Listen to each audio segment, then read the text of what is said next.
Olá você, tudo bem? Eu sou o professor Marcelo e tenho um convite para você. Vamos para a nossa English Class. O que vamos aprender hoje?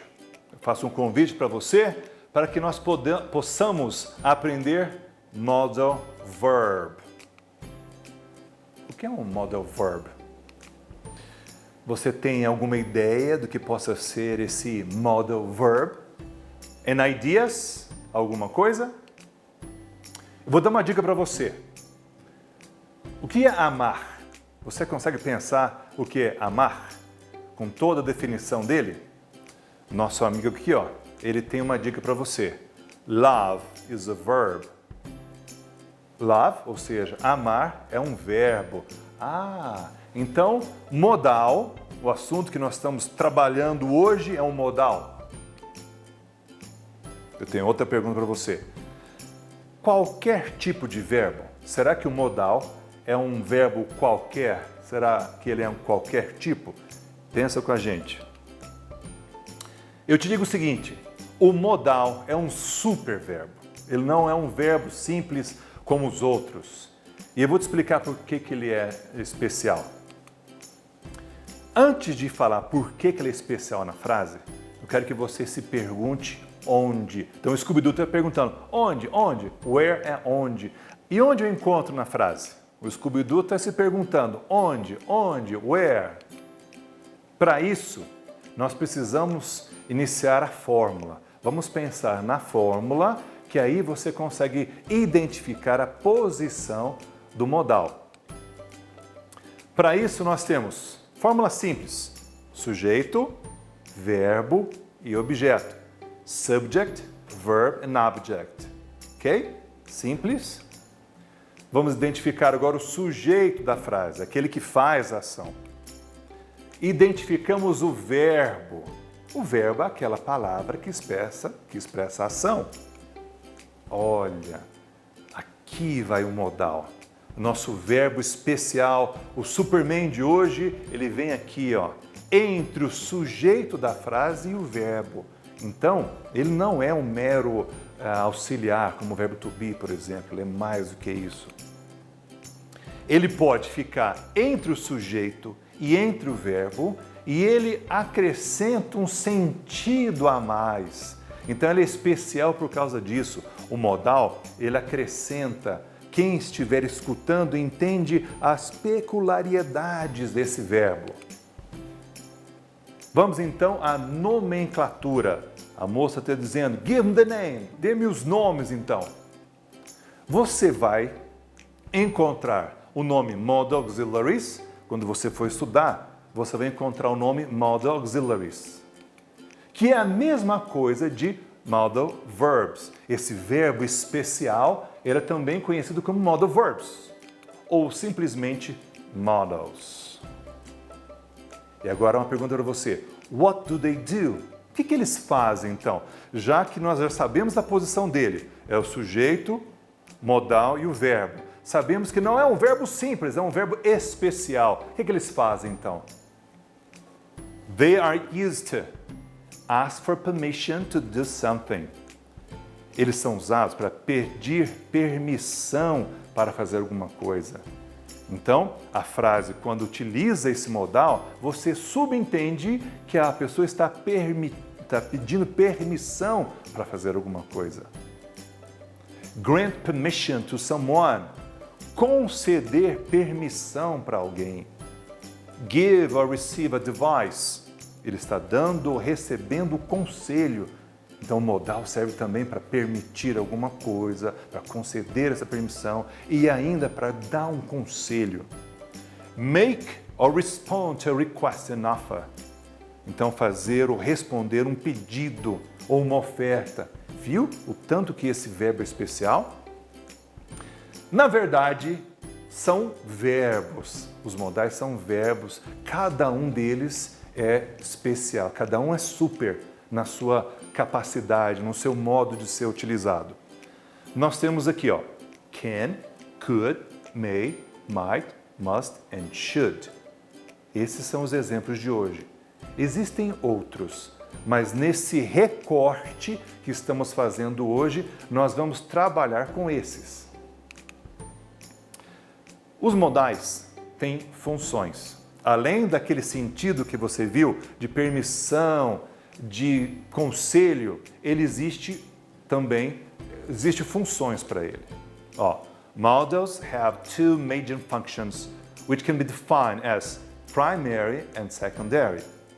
Então, os modais, esses verbos especiais de hoje, eles têm duas funções, que podem ser definidas como primárias e secundárias. Let's begin by the primary one. Vamos começar pela primeira. It reflects the meaning in most dictionaries. A primeira e a mais óbvia são os sentidos que o próprio dicionário traz. Can and could relate mainly to ability. Quando você usa can and could, a sua frase tem o sentido de habilidade. May and might relate mainly to permission. Então, o modal may, o modal might, ele é relacionado à ideia de permissão. Should relates mainly to skippable obligation. O modal should, ele se refere a uma obrigação escapável. Must relates mainly to inescapable obligation. Então, o must ela é relacionado a uma obrigação inescapável. Como assim, professor? O should é algo que a pessoa diz que você tem que fazer, como se fosse um conselho, mas você ainda pode se negar a fazer. Agora, must é inescapável, você tem que fazer aquilo, você é obrigado a fazer. Tá legal? Temos exemplos aqui? Temos can and could. Um exemplo aqui. I can lift 25 kilograms.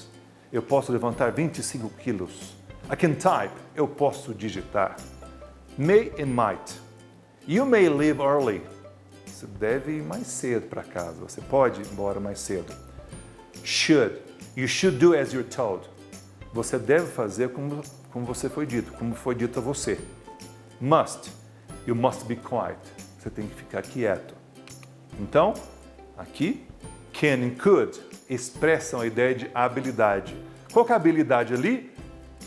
Levantar 25 quilos. Como que eu deixo expresso essa ideia? I can, ou seja, eu tenho habilidade, eu sei como levantar 25 quilos. May and might, permissão. You may leave now. Você pode ir embora agora se você desejar. Você tem a permissão de sair agora. Should. You should do as you're told. Você deveria fazer o que foi dito a você. E must. You must be quiet. Então você tem que ficar quieto. Então, viu que o must é uma obrigação imposta. Não há como você questionar. Então, must, quando a pessoa usa must, é porque você é obrigado. Você tem que fazer aquilo. Você deve fazer aquilo. Vamos para a secondary function. Então, nós vimos a primeira função, que é aquela do dicionário. E a segunda, the modals can be used to express degree of certainty and uncertainty. Os modais, eles podem ser usados para demonstrar um grau de certeza e incerteza na sua fala. Então, além de mostrar permissão, algo que você tem que fazer, ele ainda serve para que você possa expressar a ideia de quando você está não tão certo de alguma coisa, quando você está muito certo daquilo. The modals can be arranged in a scale from greatest uncertainty, might, to the greatest certainty, must. Os modais, eles podem ser arranjados numa escala de grande incerteza, might, para uma grande certeza, must. The order of modals between might and must is not fixed absolutely. It varies according to situation. A ordem dos modais entre might e must não é fixa, não é rígida. Ela varia de acordo com a situação. Mas para que nós possamos agora, no começo, agora nós estamos aprendendo, nós escolhemos esse caminho. Vamos aos exemplos então? Você vai notar que é a mesma frase, porém com os outros modais. Então nós vamos de might até must. E very uncertain, quando você está muito incerto de alguma coisa, para quase certo. Então, ó, very uncertain to almost uncertain. Então, quando você não está muito certo de alguma coisa, you might be right. Você deve estar certo. Quando você está quase certo daquilo, you must be right. Você está certo. Então, ele tem uma variação quando você tem certeza de alguma coisa. Quando você não está muito certo daquilo que você está falando, você vai empregar might. Quando você tem certeza, você vai colocando grau a mais. May, could, can, should and must. Os modais têm posição na frase, têm o seu significado e ainda tem regras para você utilizar. Vamos então às regras? Rules to use modals. Rules são regras. Então, what are the rules? Quais são as regras então? Rule number 1. Regra número 1. We do not use a to infinitive after modals. Nós não podemos usar o verbo com infinitivo. Por exemplo, you must phone her this evening. Você não pode colocar you must to phone. Não. You mustn't to phone. Então, após o verbo, após o modal, você tem que colocar must e o verbo. Nada entre eles. A não ser o verbo ought. O modal ought to. Mas ele não está focado na aula de hoje. Então, você não deve fazer dessa forma. You must to phone her this evening. You mustn't to phone her. Não. Então, esse to não aparece. A regra número 1 é, após os modais, você não utiliza o infinitivo, ou seja, não coloca esse to. Você deve simplesmente colocar a forma de infinitivo sem o to. You must phone her this evening. You mustn't phone her this evening. Então, regra número 2. Rule number 2. Modals have no ing form. Como você já percebeu, o modal não tem forma de ing para ele. O exemplo aqui, you mustn't phone her this evening.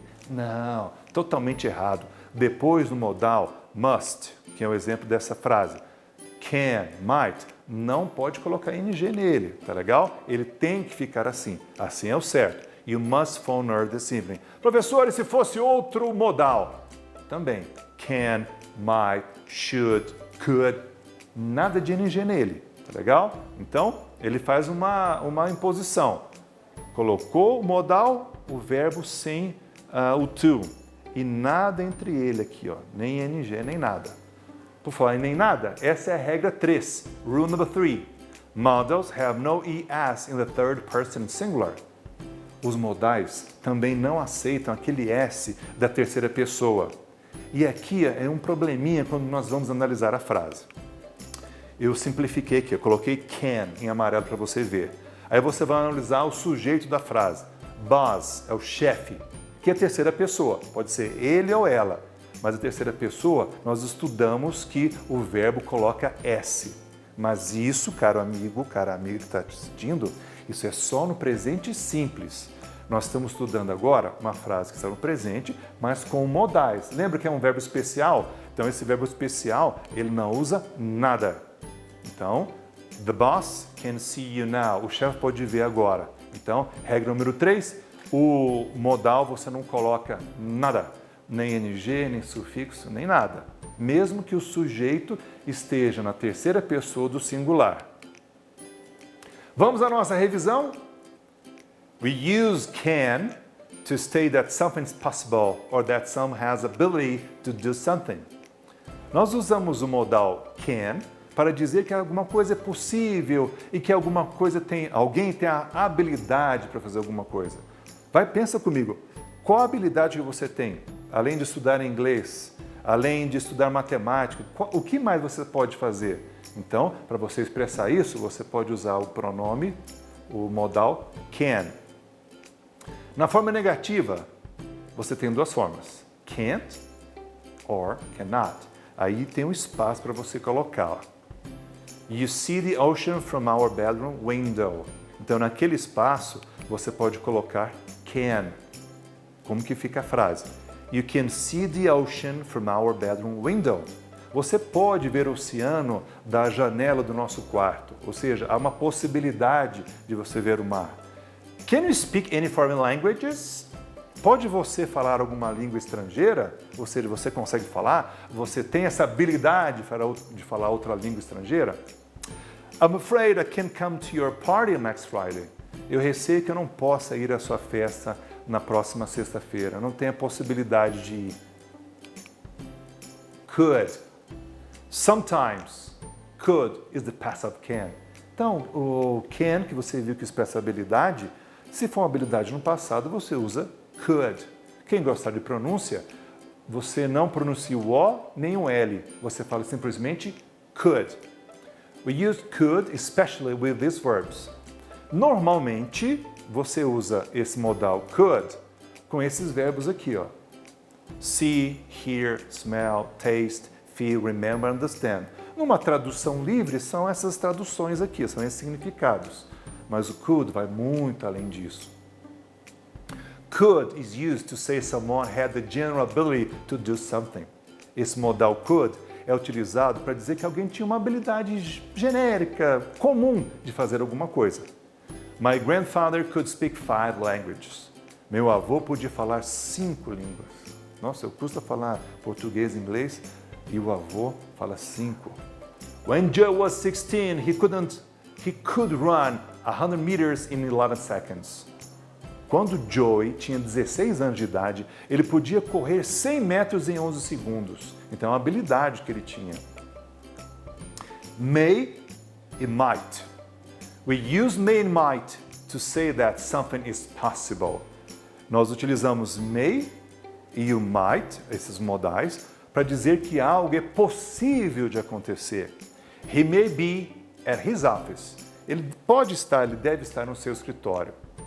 He might be having lunch. Ele deve estar almoçando agora. Então é uma possibilidade. Have and must. We use have to and must to say that it is necessary to do something. Nós usamos o modal must, que às vezes ele tem o mesmo sentido de have. Have é um verbo, mas às vezes eles têm o mesmo sentido. It is later than I thought. I have to go now. É mais tarde do que eu espero, que eu esperava, que eu acho, que eu penso, então eu tenho que ir embora agora. Segundo exemplo, you have to have a passport to visit most foreign countries. Você tem que ter um passaporte para visitar a maioria dos países. Eu troquei have, com a ideia de ter que, pelo modal must, sem prejuízo do significado. Ou seja, é a mesma coisa, uma obrigação. Por exemplo, it's later than I thought, I must go now.